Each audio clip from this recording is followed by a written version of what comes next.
하나님 아버지 감사합니다.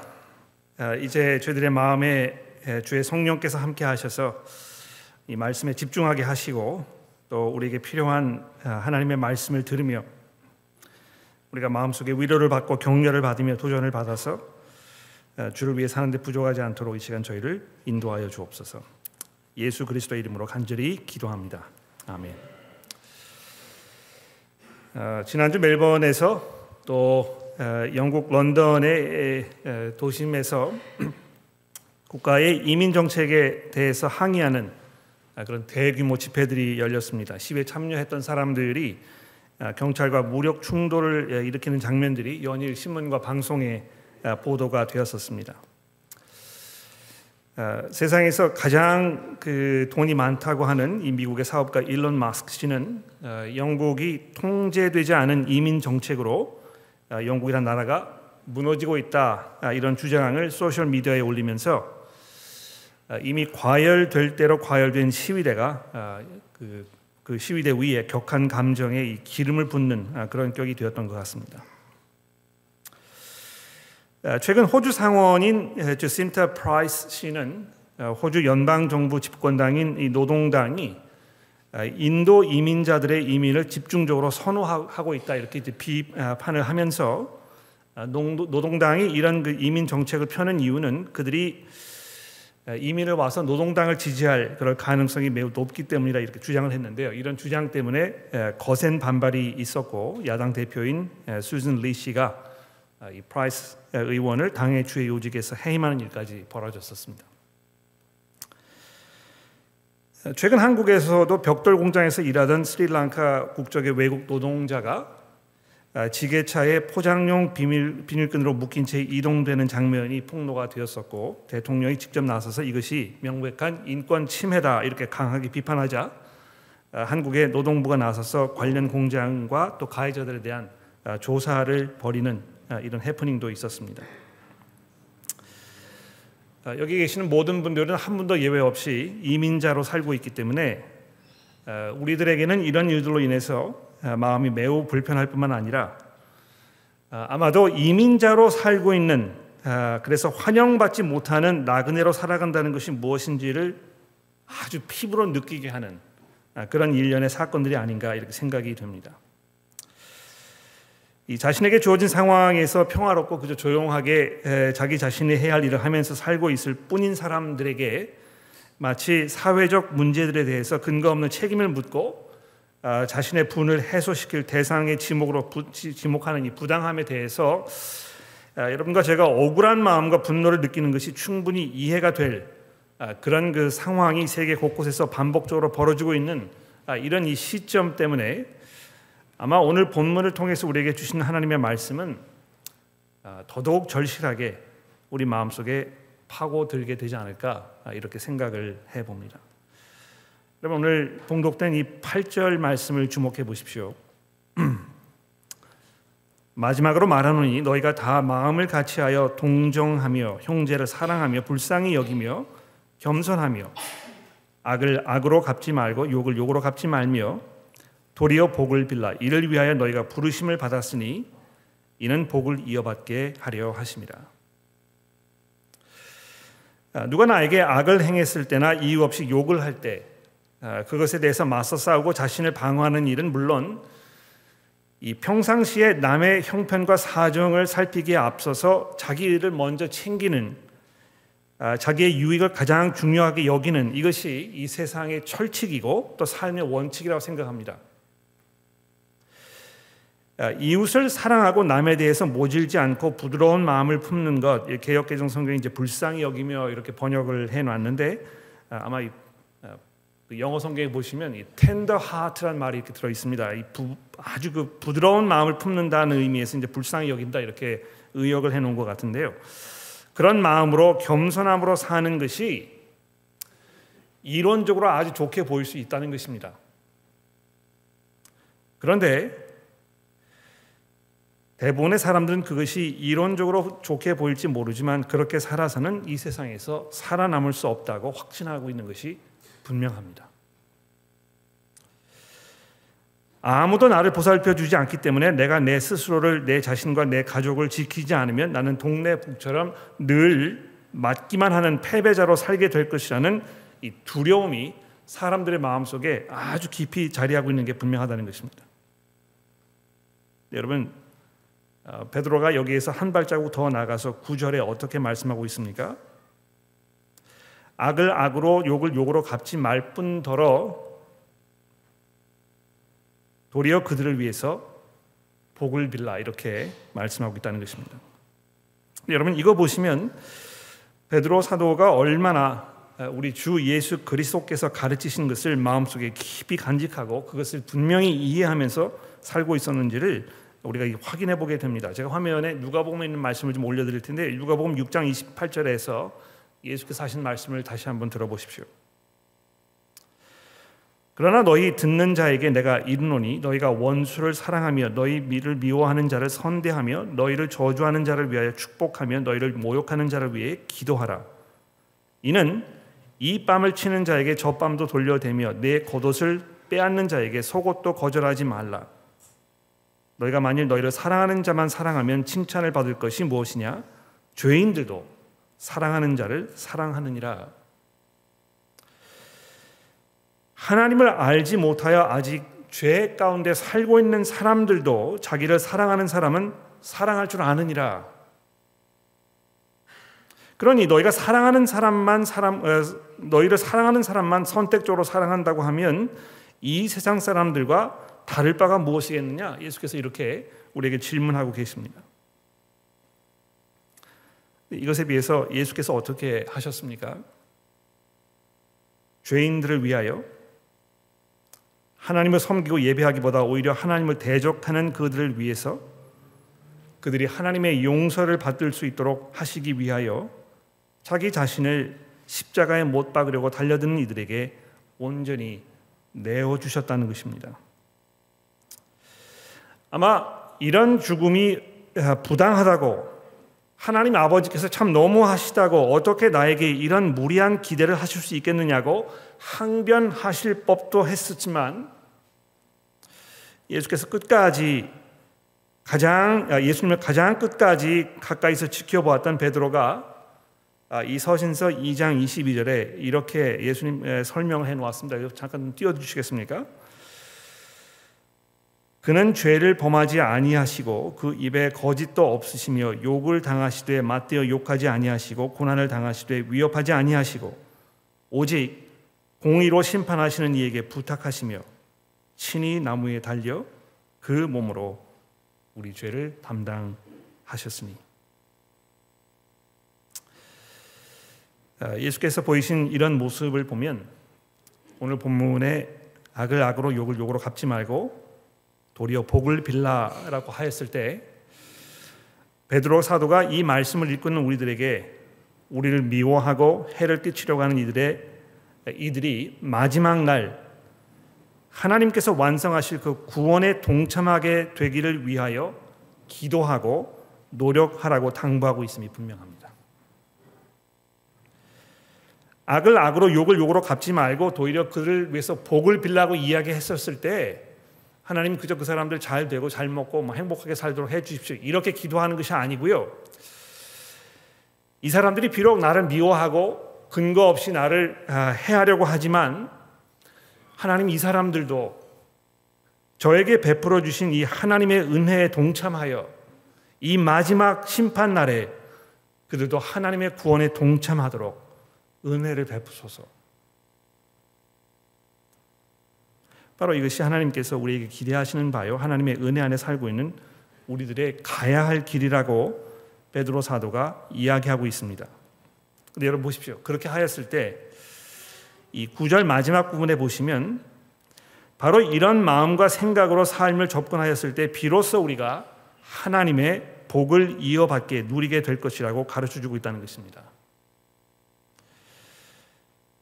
아니요, 도저히 안 될 것 같은데요.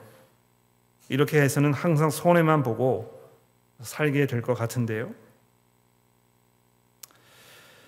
물론 손해를 많이 보게 될 것입니다. 그런데 이거 생각해 보십시오. 예수께서 어떤 해를 감수하셨습니까? 죽음을 당하셨다는 것입니다. 아주 억울한 죽음을 당하셨다는 것입니다.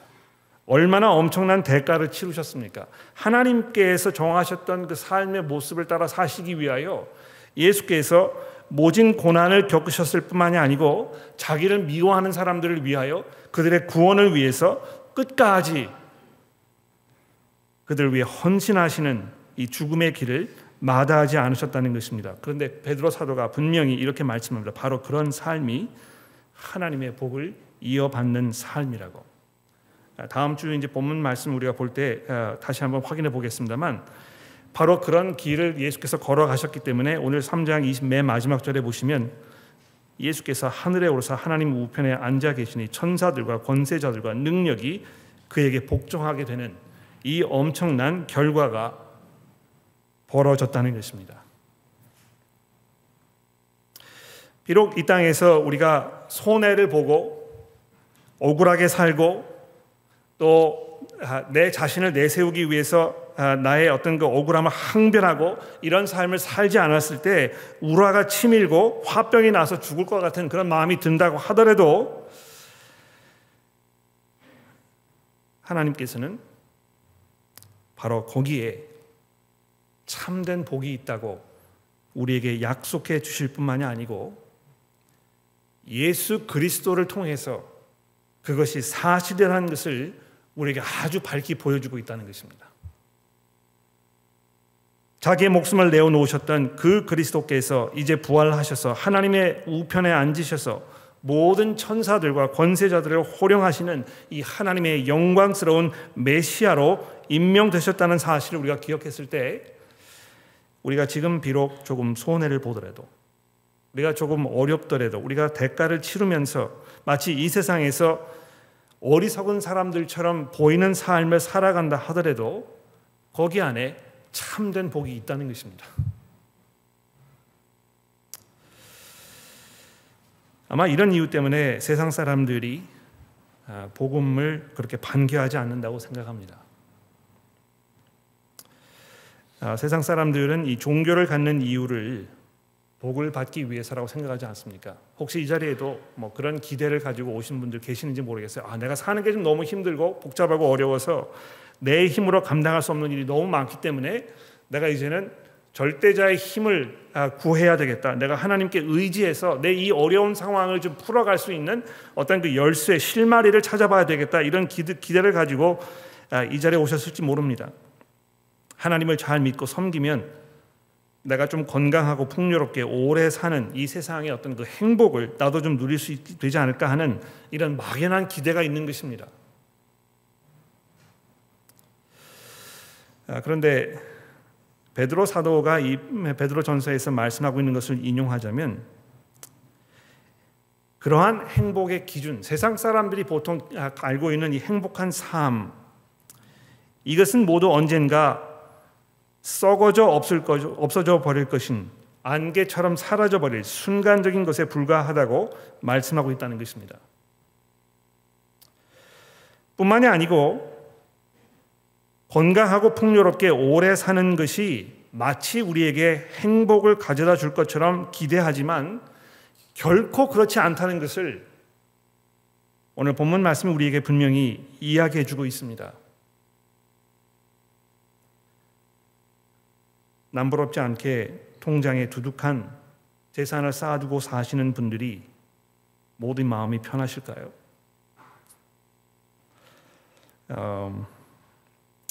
혹시 이것을 내가 순간에 잃게 되지 않을까? 어떻게 하면 이거를 내가 잘 지킬까?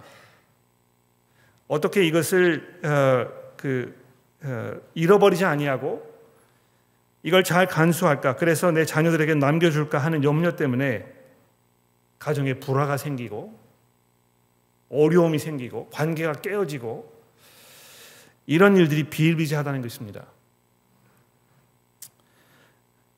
루퍼트 머덕이라는 분 아마 아실 것입니다.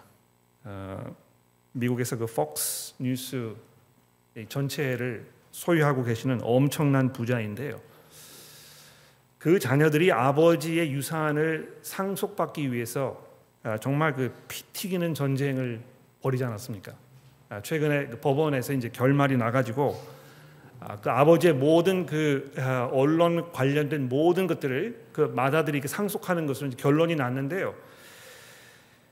그 사건을 보면서 이 돈이 많아서 참 행복할 것이라는 사람들의 어떤 그 막연한 기대가 얼마나 부질없는 것인가, 이것을 다시 한번 우리가 확인해 보게 되는데, 그럼에도 불구하고 사람들은 계속해서 사탄의 거짓말에 속아 넘어가는 것입니다. 나는 그래도 돈이 많았으면 좋겠어. 내 형제 자매와 이 피 튀기는 전쟁을 벌이는 한이 있어도 나는 이 재산을 좀 소유했으면 좋겠어. 그러면 내가 행복할 것 같아.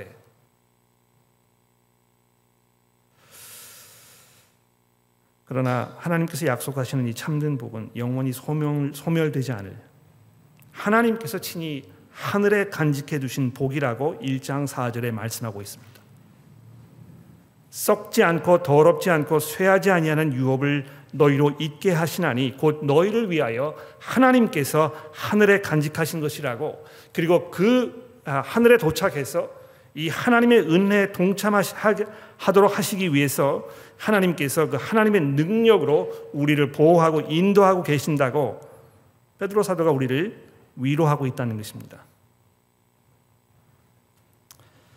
하나님의 나라가 완성될 때, 즉 온 세상이 주 예수 그리스도 앞에 무릎을 꿇고 그분께서 주인의 이 온 세상의 주인이심을 인정하고 고백함으로 마침내 하나님께서 의도하고 계획하셨던 세상이 본연의 그 모습을 이 땅에 드러내게 되었을 때 우리가 누리게 될 그 복, 이것을 말하고 있다는 것입니다. 그런데 그 전까지는, 그 순간이 오기 전까지는 우리의 삶은 일시적으로 고난과 역경으로부터 자유로울 수 없는 삶이라는 것을 베드로 사도가 우리에게 분명히 말씀해주고 있다는 사실을 우리가 지나치지 말아야 하겠습니다. 우리는 거류민이요 나그네로 사는 삶을 사는 것입니다. 바로 그런 삶인 것입니다.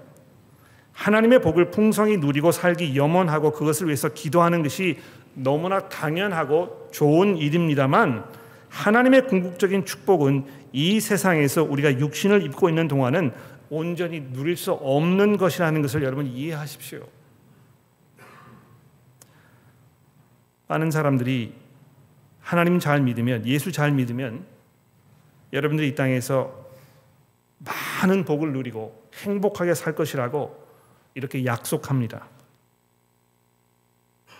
그러나 베드로 사도가 이 서신서를 통해서 우리에게 무슨 경고를 하고 있습니까? 우리가 이 땅에서 의인으로 사는 동안, 나그네로 거류민으로 사는 동안 의를 위하여 고난을 받을 것이라. 그런데 그것을 참고 인내하면서 우리가 하나님의 그 뜻을 구하는 삶을 살았을 때, 맨 마지막 순간에 갔을 때 비로소 우리의 참된 복을 하나님께서 주실 것이라고 약속하고 있다는 것입니다. 그래서 여러분, 이 베드로 사도가 10절에 보시면 그러므로 이렇게 새로운 문단을 시작하면서 시편 34편의 말씀을 인용을 해주고 있습니다. 이 구약 시편에 다윗이 뭐라고 이야기했습니까? 생명을 사랑하고 좋은 날 보기를 원하는 자는 혀를 금하여 악한 말을 그치며 그 입술로 거짓을 말하지 말고 악에서 떠나 선을 행하고 화평을 구하며 그것을 따르라. 이렇게 노래했는데요. 그렇게 노래했던 이유가 바로 여기에 있다고 말씀하려는 것입니다. 생명을 사랑하고 좋은 날 보기를 원하는 사람, 즉 하나님의 온전한 복을 풍성히 누리며 살기를 소망하는 사람은 하나님께서 그 날을 온전하게 허락하시는 순간을 기다리는 동안, 즉 이 땅에 살고 있는 동안, 나그네로 거류민으로 살고 있는 동안 혀를 금하며 악한 말을 그치며 그 입술로 거짓을 말하지 말고 악에서 떠나 선을 행하고 화평을 구하며 그것을 따르는 삶을 계속 추구하라고 말씀하고 있다는 것입니다. 여러분, 특별히 여기 그 11절 마지막 절에 보시면 화평을 구하며 그것을 따르라 하는 말씀에 좀 주목해 보십시오. 히브리어로 되어 있는 성경을 보시면 시편 34편 15절에 바로 이 부분에서 우리가 잘 아는 이 샬롬이라는 단어가 등장합니다. 보통 평화, 평화가 있을지어다 뭐 이런 식으로 이제 번역이 됩니다만 여기에 사용된 이 샬롬이라는 단어의 그 의미는 그저 단순히 싸움이 없는 분쟁이 없는 그런 그 평화로움을 시간만을 말하지 않습니다. 오히려 구약 성경이 말씀하고 있는 이 샬롬이라는 이 단어 속에는요 모든 것이 자기의 자리를 차지하고 있는 있어야 할 곳에 있어서 마찰이 없고 분쟁이 없고 뒤틀려짐이 없는 온전한 하나님의 의도가 완전하게 실현되어서 모든 사람들이 서로 조화롭게 평화롭게 하나님과 서로와 관계를 누리면서 사는 마치 에덴 동산으로 돌아간 것과 같은 그런 삶을 의미한다는 것입니다. 여러분과 저의 마음속에 우리가 무엇을 추구하며 살아야 되겠습니까? 복된 삶을 사는 것, 이것이 우리의 염원이고 우리의 바라는 것이 아주 당연한 것입니다만 그저 이 세상에 국한되어 있는 곧 썩어 없어질 이런 것들 가지고 너무 여기에 집착하지 말고 오히려 그것을 집착했을 때 잠시 후에 보게 되겠습니다만 이것이 우리에게 참 안식을 가져다 주는 것이 아니고 우리에게 오히려 더 두려움 가운데에서 어쩔 줄 모르는 방황의 삶을 살게 할 것이지만 그렇게 하지 말고 하나님과의 평화를 누리며 그 평화를 통해서 형제 자매들과 누릴 수 있는 이 온전한 화평을 추구하라고 본문 말씀이 우리에게 말씀해 주고 있는 것입니다.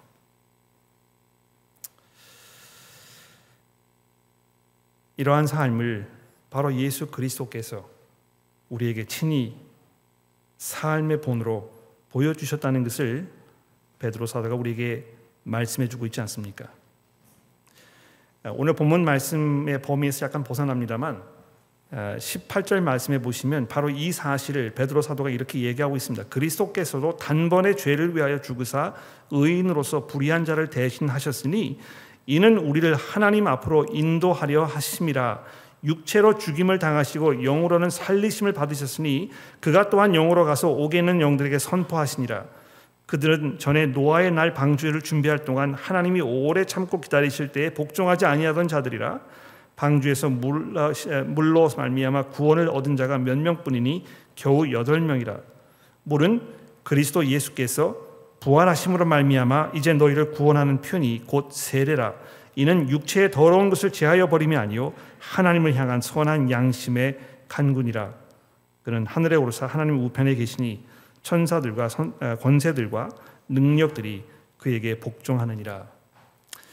제가 왜 이 구절을 읽어드렸냐 하면 다음 주에 교회 빠지지 마시고 꼭 오셔서 이 설교를 들으시라고 제가 읽어드리는 것입니다. 이게 도대체 무슨 말일까? 이것이 앞에서 이야기한 우리가 걸어가야 할 삶과 무슨 연관이 있는 것인가 궁금하시죠? 다음 주에 오십시오. 그런데 아까도 말씀드렸습니다만 예수 그리스도께서 우리 마음속에 주로 계실 때의 15절 말씀입니다. 너희 마음속에 그리스도를 주로 삼아 거룩하게 모시고 있을 때에 이 세상 사람들이 두려움 가운데에서 염려 가운데에서 근심 가운데에서 불안함 속에서 추구하고 찾으려고 하는 그 삶의 허황된 이것으로부터 자유할 수 있다고 말씀하고 있다는 것입니다. 제가 주중에 곰곰이 생각을 해봤습니다. 왜 이렇게 많은 사람들이 넘치는 분을 주체하지 못하고 세계 각곳에서 이렇게 과격하게 시위를 벌이는 것인가? 왜 총을 들고 조용하게 연설하던 사람을 겨냥하여 그의 목숨을 빼앗아간 것인가? 왜 사람들이 이렇게 분노 가운데 살고 있는 것인가? 베드로 사도의 말씀에 의하면 두려움 때문이라는 것입니다. 그냥 사는 것 자체가 두려운 것입니다. 내 건강이 헤어지면 어떻게 될까? 내 재산이 다 날아가면 어떻게 될까? 내가 오래 살지 못하면 어떻게 될까? 내 관계가 깨어지게 되면 어떻게 될까? 내가 직장을 잃으면 어떻게 될까? 그저 삶 전체가 두려움의 연속이라는 것입니다. 그리고 그 두려움을 해결할 만한 탈출구가 보이지 않을 때 그것은 분노로 변하게 되고, 그래서 사람들은 계속해서 서로에 대한 비방을 멈추지 못하는 것입니다. 그런데 베드로 사도가 오늘 본문 말씀에서 뭘 얘기하고 있습니까? 14절에 보십시오. 그들이 두려워하는 것을 두려워하지 말며 근심하지 말고 오직 너희 마음속에 그리스도를 주로 삼아 거룩하게 하며. 그렇습니다. 부활하신 그리스도께서 하나님 우편에 앉아 계셔서 천사들과 권세자들과 능력으로 모든 것들을 복종시키시는 그 분이심을 우리가 마음속에 믿음으로 고백할 때, 내 삶이 그분의 다스림 가운데 있으며 그분의 그 능력의 손과 그분의 그 불꽃 같은 눈동자가 단 한순간도 나를 그분의 그 보호하심 속에서 벗어나지 않도록 나를 지키고 계신다는 사실을 우리가 믿음으로 고백하였을 때, 그분께서 우리 마음속에 주로 인정되어 있을 때, 우리는 비로소 모든 두려움과 염려로부터, 근심으로부터 자유로울 수 있다는 것입니다. 그러므로 여러분, 겸손으로, 너그러운 마음으로, 동정으로, 형제를 사랑함으로, 악을 악으로 갚지 않으며 욕을 욕으로 갚지 않는 이 삶이 비록 우리에게 순간적으로 엄청난 대가를 요구하는 일일 수 있습니다. 또 순간적으로 거기에 대한 두려움이 있을 수 있을 것입니다. 이렇게 하면 내가 손해보는 삶을 살 것이라는 염려가 있을 수 있을 것입니다. 그러나 세상 사람들이 두려워하는 것을 두려워하지 말고 그것을 근심하지 말며 너희 마음속에 그리스도를 주로 삼아 거룩하게 살아가라고 베드로 사도가 우리에게 말씀하고 있지 않습니까? 다시 한번 기억합시다. 그리스도께서 그렇게 하셨고, 그리스도께서 자기를 해한 분들을 위해서 목숨을 내어놓으시고 그들을 구원하시기 위하여 그 길을 걸어가셨던 것처럼, 그리고 그 길을 걸어가셨을 때 결과적으로 하나님의 손에 의해서 하늘로부터 오는 이 능력으로 그리스도로 선포되신 것과 마찬가지로 여러분과 저에게 예비해 놓으신 이 하늘의 엄청난 축복이 이 땅에서 거류민으로 나그네로 살고자 하는 여러분과 저에게 약속되어 있다는 것입니다. 세상 사람들의 행복을 마치 영원한 행복인 것처럼, 그것이 참된 행복을 가져다 줄 것인 것처럼 착각하지 마시고 마음속에 그리스도를 주로 고백하는 삶이 되기를 간절히 기도합니다. 기도하겠습니다.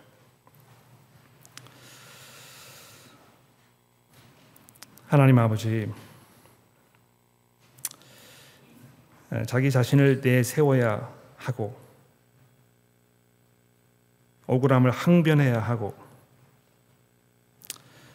불의한 일이 벌어졌다고 생각하면 총칼을 들어서 그것을 주어야만 속이 후련해지는 이런 세상 사람들의 생각을 저희가 본문 말씀을 통하여 다시 한번 바라보게 됩니다.